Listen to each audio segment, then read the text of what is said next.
everyone, and welcome to Canadian Tire Motorsport Park and the final round of action in the 2015 Mopar CSBK Canadian National Superbike Championship. In this CSBK video episode, we showcase Sunday's Kawasaki Ninja 300 race in the debut weekend of the brand new Spec series. Well, Colin, now it's time to call the grid for the inaugural Kawasaki Ninja 300 Spec race. Actually, the second of two races here as we're running on Sunday. We had a great race here yesterday. Yeah, a couple of changes in the grid. We have some new riders, and they're all on row 7. Jeff Williams, a former front-running Superbike racer who's returned to the series and got invited at the last minute. Beside him is John Camilleri, well known to those of us in the series because he's the representative of our title sponsor, Mopar, and Matt McBride, who of course is one of our Superbike front-runners. Also, Eric Moffett, who's a ASM co-owner and a veteran pro racer. Up to row 5, where we recognized on the outside number 72, Richard Winter, who actually works for Canadian Kawasaki Motors. Alongside him, John McBride on the number 9 machine. He, of course, representing Rider's Choice. Then we have Brandon Pemberton in from Windsor, Nova Scotia on the number 71 machine. And row 5 filled out by David Booth of the National Post on the number 8 machine in from Toronto. Then we move on to row 4, Jay Tate from the West Coast appearing in his debut here at Canadian Tire Motorsport Park. Then Pat Barnes, who has lots of laps here, also at places like the Isle of Man and Daytona, returning to one of his famous stomping grounds. And Graham Jones, the editor at Inside Motorcycles. Moving up to row 3, where the number 26 machine of Ron Monroe will start on the outside. Alongside him, number 39, Adam Fawcett. Then filling out that row, Amy Zoke, mounted on the 56 machine. This was the last place she raced, Colin. And worth mentioning that Fawcett has been a champion of the Ninja Series on the west coast of North America and has conducted and participated in a lot of those races. Now let's move on to row 2. We have Neil Graham from Cycle Canada, a veteran of other Spec series and also a front-running Ducati racer in the Vintage Series. Doug Lawrence, why don't you tell us about Doug, Frank? Well, Dougie is in line for possibly his first number 1 plate in Canadian dirt track racing. He excels in AMA Pro Flat Track south of the border, making his first appearance on a road race track yesterday and hoping to repeat the performance from yesterday. Looking at the first row, we have Michael Taylor, two-time Canadian National Superbike champion and so far our pace setter. Costa Mazuris, who's submitting for a number of magazines, including Motorcycle Mojo and CMG Online. Pascal Bastien from Moto 123 in Quebec, who's another veteran of the Spec Series Small Displacement Wars. And Adam Roberts, who actually works for me as one of our media people in the CSBK series. He's a former USGP RU front runner and also a Grand Prix 250 race starter in Indianapolis. Some pundits had given us the nod that Adam Roberts might run away with the 300 Ninja race, Colin. That certainly did not happen yesterday. Here we have the view looking backwards, and I think that's from Costa Mazuris. I'm not 100% sure, but that looked like his perspective on the grid, and you'll have to bear with us a little bit because we're looking at nothing but green Kawasaki, so it's not... Now, I know that that's Adam Roberts Absolutely. from the East Coast, and again, I don't think I expected anyone to run away, but Adam Roberts certainly has the skill set to do very well in this series. With understarters orders now, the Blue Streak Racing lights, just like we use in all the pro races and the Amateur National Championships. That's what we're using here in the Ninja 300 race, and away they go. Costa Mazura's got a very good start there, Colin. Also, Doug Lawrence from the outside of row 2 looks like he may be mixing it up with the front row guys. Roberts, a big sweep down in there. I think that's Taylor in behind. It is Michael Taylor in behind Adam Roberts now as they lead this train of green motorcycles up and over. Here we go for a ride with Roberts for a moment over number 2, and here comes Taylor. Holy cow, the veteran rider now has moved in front of Adam Roberts, and now I suspect Roberts is going to go to school. He's got company. And that looks like Costa Mazuris thinking about moving up the inside on Roberts. Remember, these bikes are pretty much identical in terms of performance, so a breakaway is an unlikely thing. A pass is likely, but to actually get clear, here goes Roberts on the outside of the chute. Down through 4 they go. Costa Mazuris actually has probably had the most saddle time of all the riders starting on this grid, having ridden in Friday's media race and yesterday's invitational as well, as this, the second of 2 invitational races in through Moss, is now the long haul up the hill. And that's Lawrence up to 5th. Here we are on board once again with Roberts, and that's Michael Taylor, just as close as you want to be to get the draft on these identical 36 horsepower Kawasaki Ninja twins. I thought he was going to bump into him. You notice how Roberts lifts his back end up there, Colin, to make himself a little more aerodynamic. That is key in spec racing, of course. Also helpful to be very light and very small, the way Adam Roberts is and has demonstrated so well on 90 horsepower Grand Prix bikes. Look at this action now, completely side by side. Are they swapping paint? Holy cow, there's 3 of them going in there side by side. I didn't see the third rider. This is incredible stuff. And I think that just shows you what happens at the end of the back straight. The draft comes into play big time, and everybody just fans out. You know who's working their way up right now? I just caught sight of them as they were exiting turn number 9. That's Matt McBride. McBride is on the move. McBride and Jeff Williams were showing off this morning, their first time on the bikes, looking really good in our warm-up. Roberts and Taylor starting to get some serious distance here. Roberts, of course, having lots and lots of Grand Prix saddle time on 125 two-strokes, and he knows well how to get the most of it out of a low-powered machine. But running side-by-side like that on the way at the double apex turn 2 is not the most effective method, and as you can see, people are catching up as Taylor tries the outside once again. Taylor almost pulling up alongside. There he is beside him now going into turn number 3, and Michael Taylor has taken the race lead. Is that Costa Mazuris now in 3rd spot?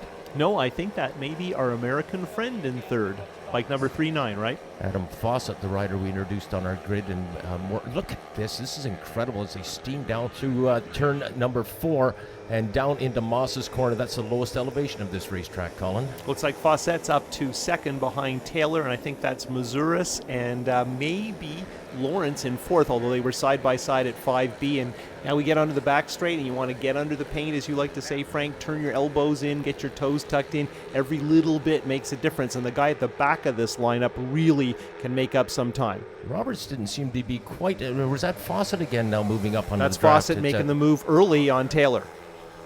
Nice one, although he may have pulled out a bit early. We'll find out more. Here we go.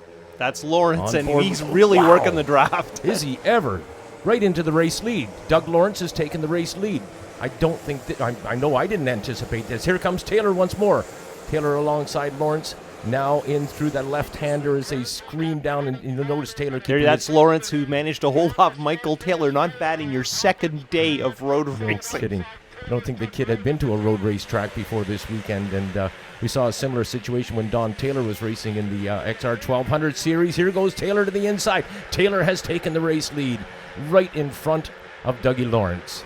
And there you can see, though, looking back, and Lawrence is not going to hesitate. They're side by side at the top of 2, and that's a lot of bravery for a guy who is not a road racer. This is really daunting stuff, but he definitely got a little wide there and lost a little time. Very, very wide there, and he lost a bunch of time. Now he's going to get swallowed up in this group, and it looks like Michael Taylor just might have an opportunity here for a runaway. And have a look, as you mentioned earlier, Frank, not far back are those white and fluorescent orange leathers of Matt McBride. Those Dainese suit really stands out, and he is on the move, and he is now seriously in contention. Yeah, you can see him as part of the lead, and there's Adam Roberts. Yeah, really, really wide there. He must have followed the line. Nice cut through there as a little bit of paint being swapped, but it'd be hard to tell at race end, of course. McBride now up to 4th, and he's in good position to draft, so let's see what happens here. And, of course, what you want to be is maybe 5th or 6th in this line. You can see guys running side by side. That is not the way to start your trip up the hill. We talk about drafting, that's one thing that Doug Lawrence is very familiar, of course. And we were on board there with Lawrence, so you can see him making some moves early. He's had tons of experience in AMA Pro flat track racing, and especially on the mile. Of course, there goes McBride right up alongside Taylor. Did they hit one another? Wow, that was close. And that was Adam Roberts just in front of them, and he is definitely pulling those guys right along. Those guys are physically quite a bit bigger. McBride moving up into 2nd spot. That's a solid thing, and I think he's gone to the race lead. Indeed, he has, as he cuts in front of Doug Lawrence coming out onto the front straightaway. Matt McBride has the race lead. So to answer the question, how long does it take to get from the back to the front? About 3 laps. Don't think they draft too much on the front straightaway, but Dougie Lawrence tried it there. Didn't quite work out. He pulled to the inside, but Matt McBride silently closes the door on him. On board here once again with Lawrence as we start at the double apex downhill, one of the most exciting corners in road racing. And Lawrence is still pretty wide, which is either great confidence or bad choice of line.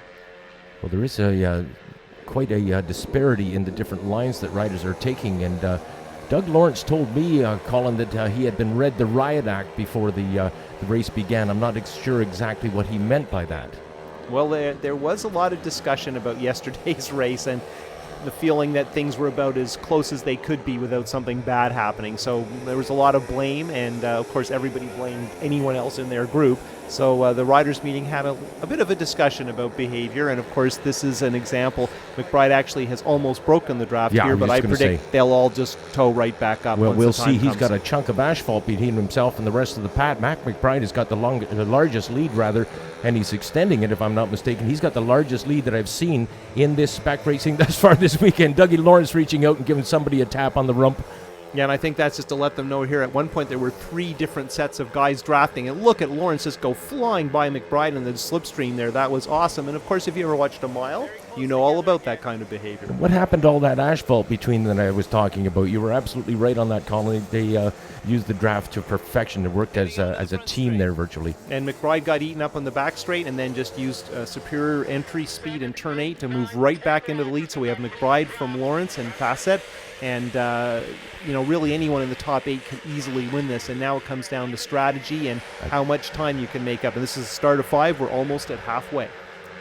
And McBride, again, seems to enjoy that cushion that I commented about one lap ago. But obviously it means not as the rest of them using each other's bodies and mass and momentum to carry themselves towards the front once more. There you can see coming down the hill, and Michael Taylor was the guy taking the wide line, and he seems to be picking up some speed there. So maybe Lawrence has inspired some behavior amongst the hardcore road racers. We saw Roberts doing the same thing now. Roberts, of course, used to those big, wide, swooping GP-type lines.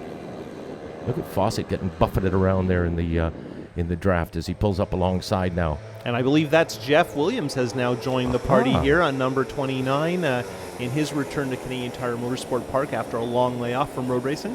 Williams actually coming back at the Race Super Series a couple of weeks ago, but had numerous machine problems, and we weren't sure whether he was going to make it out for this weekend's racing, but I'm sure he's glad he did. These guys are having a riot. Somebody else is playing tag. That was Williams tapping Lawrence, and I don't think those guys know each other, but they'll definitely be friends after this.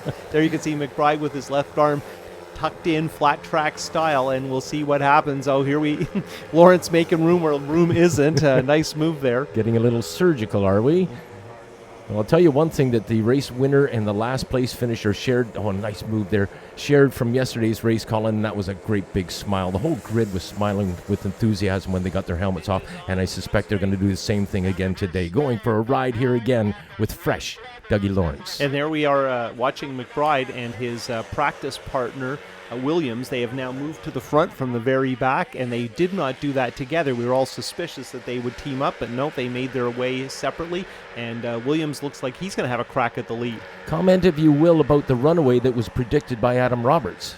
Well, I don't know who'd predict that in a class where, particularly at this track, even in Superbike, slipstreaming is a major factor. And look at how wide Williams is willing to go. There's definitely 2 complete separate lines in turn 2, and that is not the case in any other class at this track. And riders 2nd through 5th are not working together. And again, McBride has extended his lead.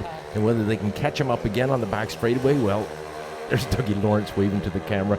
I don't think he was waving to the camera. I think he's waving to our American friend who's been glued to his tail, and there he makes the move at the inside in 5A. There you can see that Williams is going to try it too, and that probably worked. And Taylor, I'm sure, is expecting to do something similar on the back straight. No doubt. He's got a fairly thick file to draw from. And of course, a lot of the riders out there don't have that kind of experience, as alongside comes Dougie Lawrence once more. Yeah, Jeff Williams got picked off early. The question is, whose slipstream is Lawrence in? Yep, there you can see he's working by everybody else, and I think he's up to 2nd behind McBride, and let's see what they can do in turn 8. McBride is awesome through turn 8.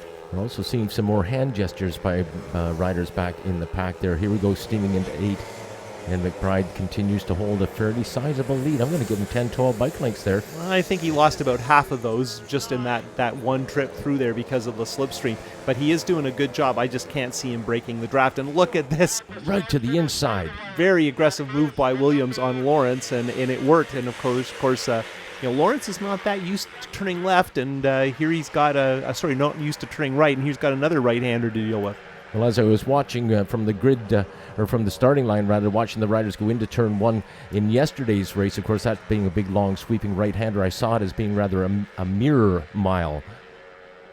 Side by side down through to his facet, tries the outside of Taylor, and that has worked before but didn't work that time, and Taylor seems determined to move past Lawrence, and yep, he made it work on the inside at turn 3. Right up into second spot goes Michael Taylor. Now he's going to draw in and get in behind Matt McBride as they head down towards turn number 4, and then they get a little bit of help from gravity as they head down in towards Moss's. On board with Lawrence once more. He's chasing Michael Taylor. Lawrence making lots of smart moves and really able to work the slipstream better than anyone on the back straight. So I doubt that he's worried being the 4th guy in this line, and how soon he will be the 2nd guy in this line, I don't think it'll be long. The strategy starts to play out now, of course, as they want to make sure that they're in the correct position. The last place you want to be is in first position coming up over the top of that hill. Well, our editor's showing us the view from Michael Taylor, which makes me think we're going to see Lawrence in that shot any minute now.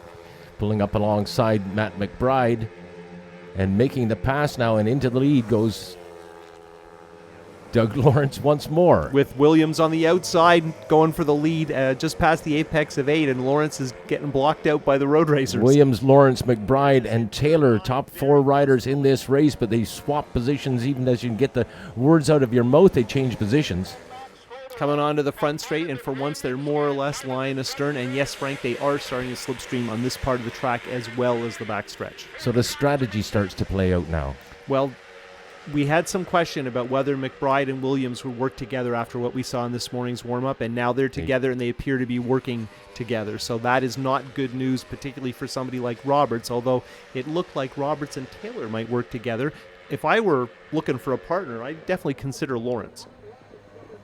Well, down in through turn 3 now, Quebec Corner they call it here at Canadian Tire Motorsport Park. It's carried that name for quite some time. McBride continues to lead. Michael Taylor, now we have a look at him on the number 15 bike, and his head doesn't come up above that plexiglass very often, Colin, nor for very long. And that's on board with Lawrence, who's right in front of Taylor there. Taylor makes the move partway through the chute. Now he's on the inside, and of course, every time this happens, Lawrence immediately redresses the balance up the back straight because he is the king of the slipstream. McBride and Williams running 1-2. And I think that's Roberts back up to 5th. He hasn't been in the conversation much, but he seems to be working back to the front, and of course the timing is such that this is the time. Again, Lawrence passes Taylor. I don't know where Fawcett got scrubbed off as well. Roberts dropped out of the conversation, as did the American rider Fawcett. And Williams and McBride are having fun, but that is very good news for everybody behind. And look at the draft they created. A big, soft cushion of air for Dougie Lawrence to dive into. And now here's a shot now of Matt McBride as he goes into turn number 9 now and swoops in on the inside of Doug Lawrence. Lawrence now right in the wheel tracks of McBride as they come out into the front straightaway. And this time we see Williams and Taylor in 3rd and 4th drafting together, and we have the first two seeming to work together, but Taylor is not patient. And at one point, Taylor and Williams were Kawasaki Superbike teammates about 17 years ago, so these guys know each other really well, particularly at this track. Lawrence continues to study McBride, now has made the move on it. That may have been in response to yet another hand signal, as we saw Matt McBride quickly make some sort of signal to the rider. McBride and Williams side by side, Taylor. 3 of them. Yeah, and these guys know each other well. Wow, that was a beautiful shot. Now in through Quebec Corner once more. And McBride dangerously wide. The track is not clean out there. He has a look over, wondering how soon he can cut down. And of course, Taylor is immediately right there. And you can see Taylor is working the side draft from Lawrence. And this is as close as we've seen them with basically 2 laps to go. Was that an experiment by McBride, Colin, do you think? Or did he just overcook it? Now he's up into 2nd spot. Or is he, as Taylor takes it back? Oh, wow, there was contact for sure. Yeah, I think that was Roberts trying to find a hole and was not given permission to join. I don't think there's any direct fault in that, but now we look like we're working 3 abreast back in 4th, 5th, and 6th, and this is good news for the people in front. What a fabulous shot of the Mario Andretti straightaway as we ride on the back there, and here comes, I believe that's Roberts once more. No, it's Fawcett. It is Fawcett. Thank you very much. Fawcett right up alongside Taylor. Weren't we just speaking about him, how he dropped out of the conversation? There is Roberts. All you have to do is mention a name in conversation and they jump onto the screen in front of us. Roberts now in front of Taylor and in pursuit of Fawcett and McBride. Or Lawrence, I should say. And there's actually more bikes in the lead group. There was a little bit of gap back to like 7th, 8th, and 9th, and now they've tightened right up. And Lawrence going to work on McBride now, studying him. He pulls out, looks to the inside, and here we go. The last lap flag is out. The final lap side by side is Lawrence and McBride, if only for a moment through turn number 1. Now McBride and behind Dougie Lawrence, and it looks like these two might have a bit of a game happening here. Colin, are they going to possibly sprint away for a 2-horse race? It's not possible because of the slipstream on the backstretch. I mean, they've got a decent lead, but you can see there's lots of planning going on back there. And of course, Adam Roberts made that crazy move last lap, and that was definitely practice. He was very wide and made it work through turn 8. So the question is, did he back out of that because he didn't want to show too much?